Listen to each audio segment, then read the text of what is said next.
From the bottom of my dog beating heart. Oh gosh, what just happened? And we're choking. So today's video is gonna be short, to the point, and sweet, just like you. I'm gonna show you the simplest way to communicate with your dog in a way that he or she will understand.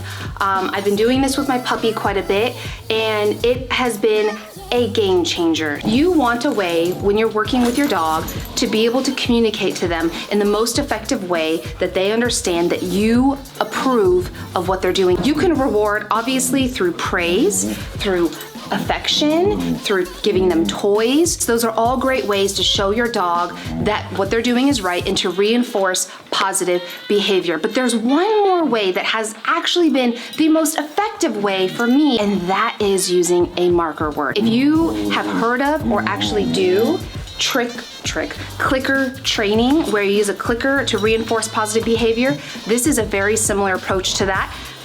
Clicker training is great for a lot of people. It doesn't work for me because I am too clumsy. It's hard for me to do that. If you're not sure what clicker training is, you can Google it. I have a dog trick and hack and tip series right here that you can go watch, and you'll hear me use this marker word, you'll hear me refer to it, but I realized I've never really talked about it and what it is and how I taught it. So a marker word, simply said, is a word that you can use to tell your dog that what they're doing is right. And so my marker word is Y-E-S.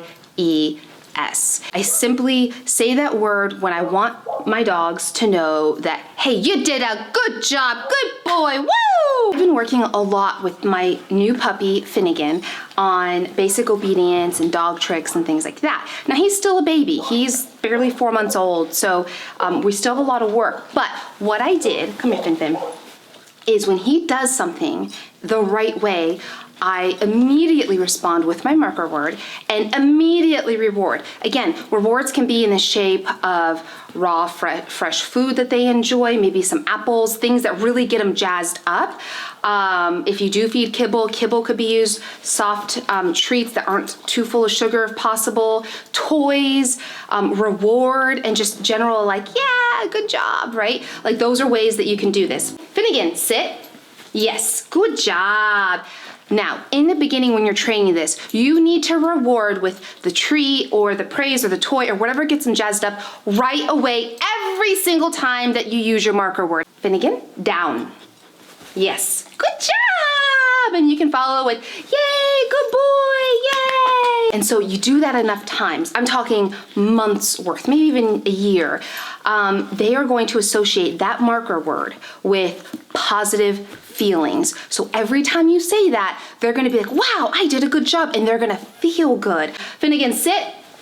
Yes, good job. And so you don't have to follow with the good job, but you give the marker word and you follow with something they can't get enough of. Clearly for Finn, it's food. Down. Yes, good boy. Yes, Finnegan, sit.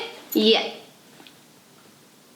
Yes. Okay, that was a good example. You see how he was about to sit, but then he didn't, and he hesitated, and he waited for the treat. So in those situations, you do not repeat the command, you wait. Assuming that they know it, because I know he knows SIT, but you wait.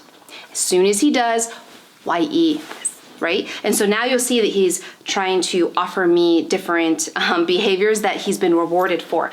But again, this marker word is gonna be a game changer for your training because all it does is solidify the commands and the behaviors that you want your dog to do or not to do. Eventually you'll get to a point where you won't have to use treats after using the marker word. Eventually, that marker word is gonna be ingrained in their head as a positive feeling, almost like endorphins, so intensely that you're just gonna have, you just use that marker word and it's like, woo, fireworks, confetti, and happy. And you want that because when you get to more advanced training, you wanna be out in public and high distraction and be able to tell your dog you're doing a good job. And just telling your dog you're doing a good job is not gonna work because they don't know English. Duh. So you want to have that marker word. Now, how you phase it out, just a quick tip on that, is you'll do random reinforcing. So what that means is after a long time of always following up with giving treats after the marker word. I'm talking months worth doing this daily. But after you've done that a long time,